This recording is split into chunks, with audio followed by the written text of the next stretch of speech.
It may be small, but for the Harris family, this is home. Bubbles, they're for outside. No. We're doing something inside.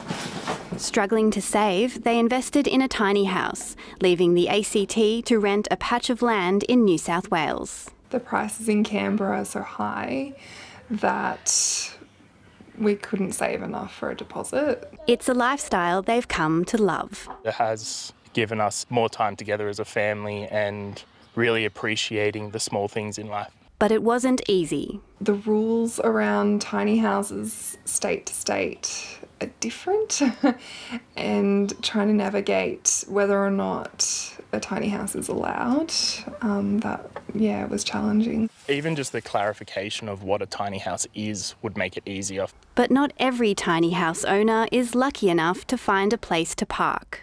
People have been living tiny for a long time and not wanted to be discovered because they're living in essentially illegal dwellings. We do hear of people trying all sorts of, techniques to address their housing needs, and it clearly is an example of the broken housing system. The ACT government is encouraging tiny houses as secondary dwellings in Ginninderry, a development underway in the city's northwest. But experts say more needs to be done. We need to think a lot more carefully about the sustainability of that traditional suburban housing model.